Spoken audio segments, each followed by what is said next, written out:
Good morning. I'm going to analyze the collective subject from an ontological point of view.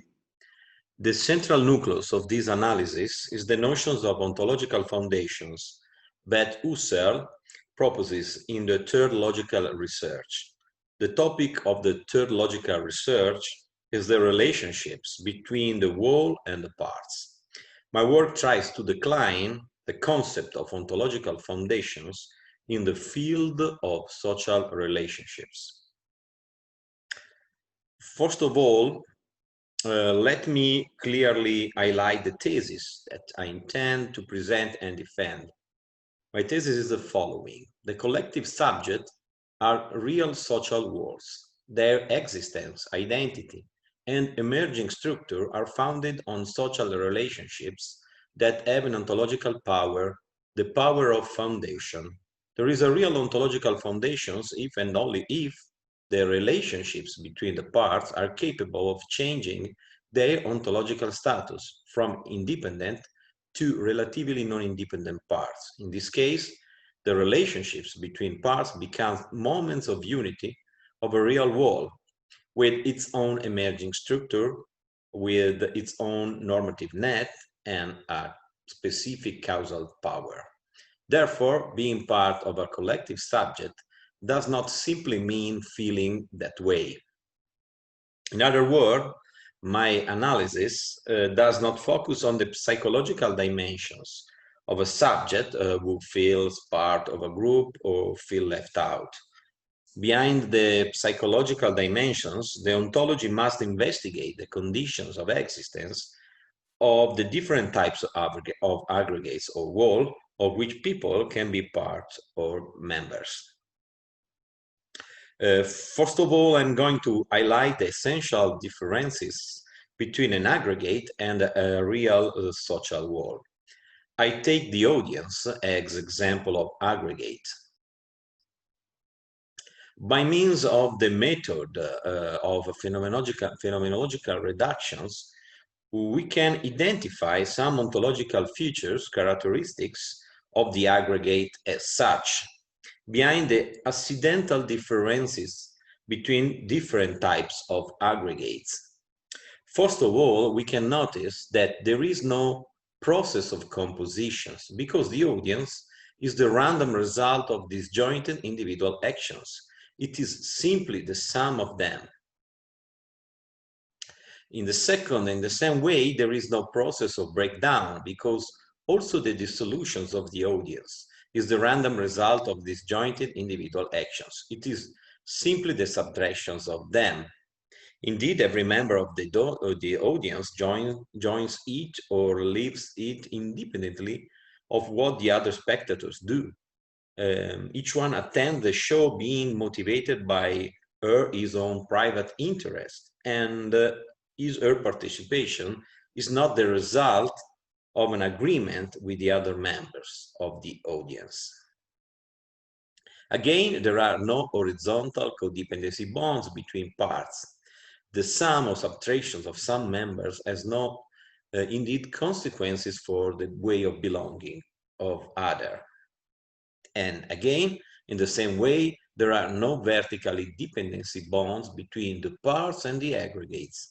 The sum of subtractions of some member has no consequences for the ontological identity of the audience on the one side, and the latter does not have the power to influence its part on the other side, for example, joining, separating, coordinating them. Therefore, the conclusion is the following. Since there is no process of compositions that establishes the order of integrations of the parts, and there is consequently no plot of bonds between the parts and between the parts and the whole, in the aggregates, we do not find a real form of collective membership and partnership. In other words, a real membership and partnership of a real we. So in conclusion, the aggregates are composed by the sum and disrupted by the subtractions of independent and juxtaposed individuals. These processes have no ontological qualitative relevance for the identity of the parts and aggregates. Now, let's analyze the essential features, characteristics of a team with the same method, the phenomenological reductions. First of all, we can notice that there is an established process of compositions. The team unifies a precise number of players by means of a contract which defines their role in the group, the collective goals, the rules of teamwork, etc. The team is not the random result of independent individual actions, but an organized collective structure. In the same way, there is an established process of breakdown which is bound by regulatory procedure. For example, a player is not free to leave the team whenever he wants because there is a contract that binds him. Again, there are horizontal codependency bonds between the members who have to think, act, and feel as a we. They are tied to each other so that the absence or exclusion of one may have consequences for the way of belonging and participations of others, for example. And again, in the same way, there is a vertically dependency bonds between the parts and the whole.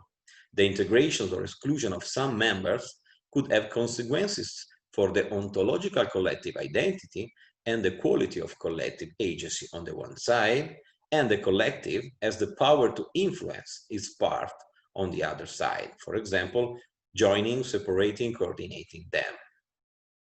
Therefore, the conclusion is the following.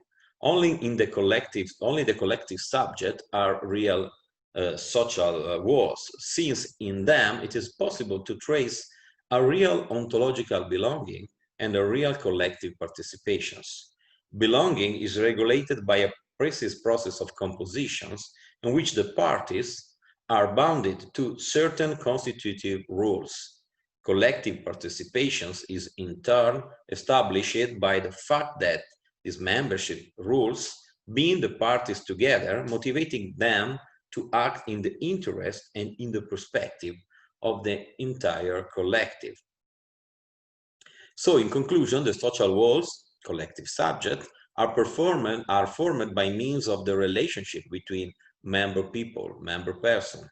If the latter has the power to create dependency or codependency bonds between parts, then it is capable of founding a real wall.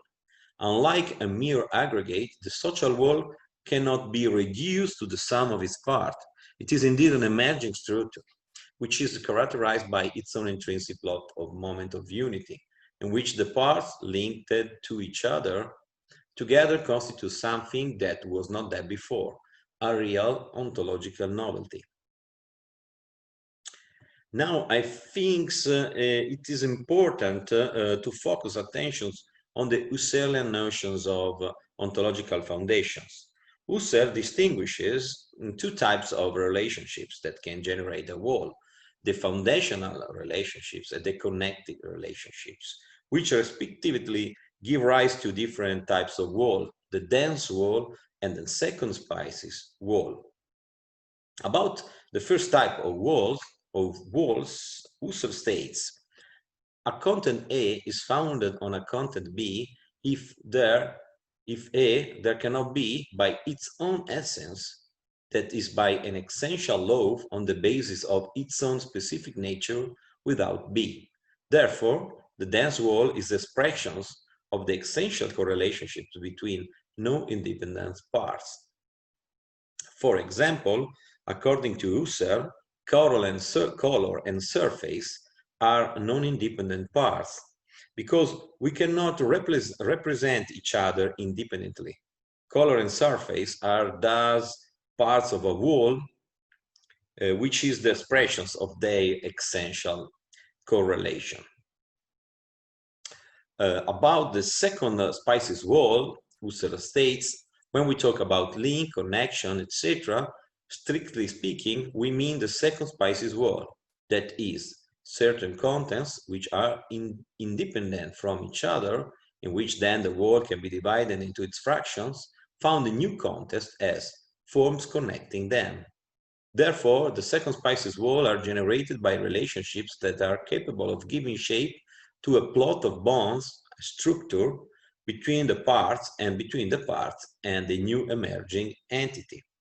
The example of these types of wall in the social sphere, the social field, are precisely the collective subject, in which the relationships between the parts can give rise to a plot of horizontal and vertical bonds, from which a complex structure of rules and roles emerges and makes them to converge all together in a unified and coordinated collective agency.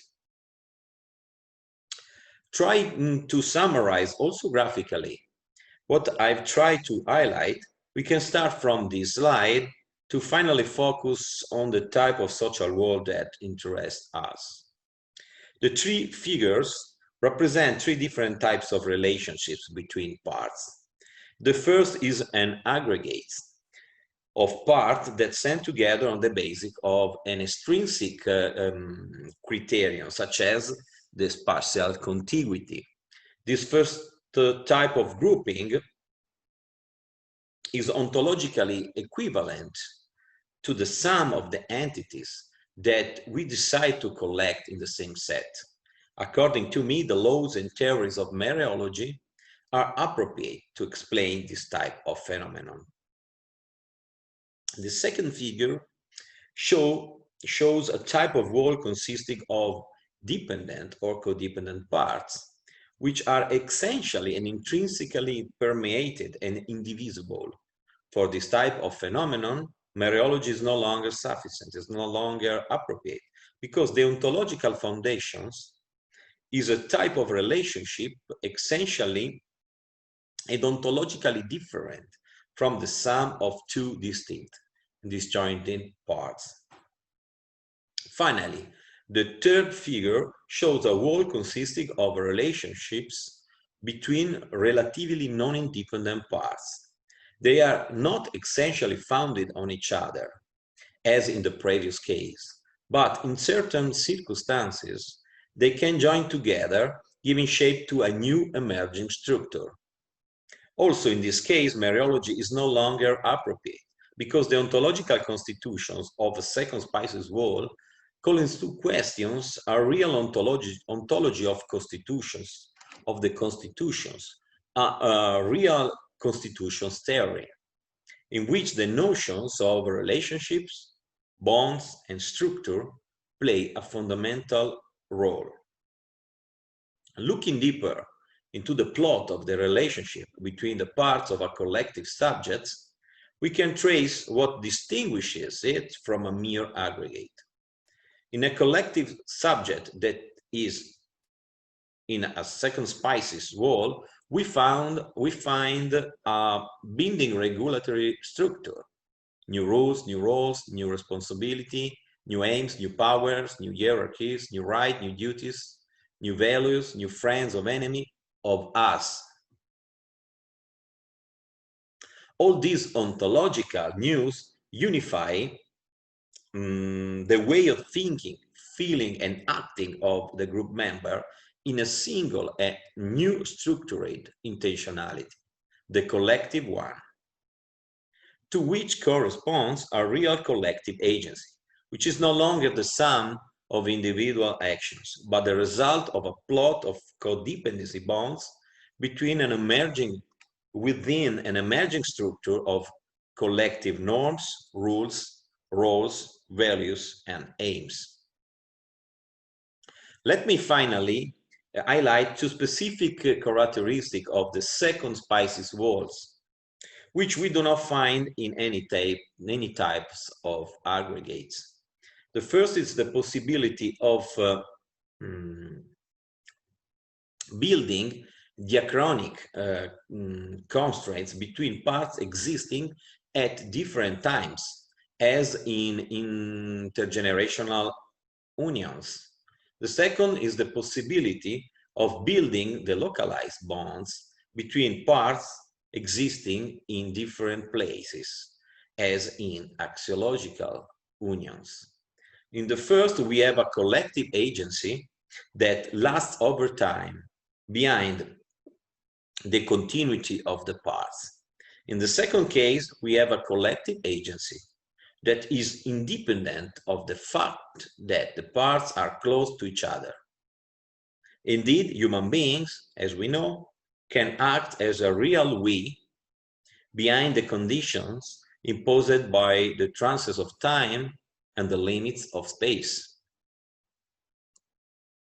Thank you for your attention. Thank you very much.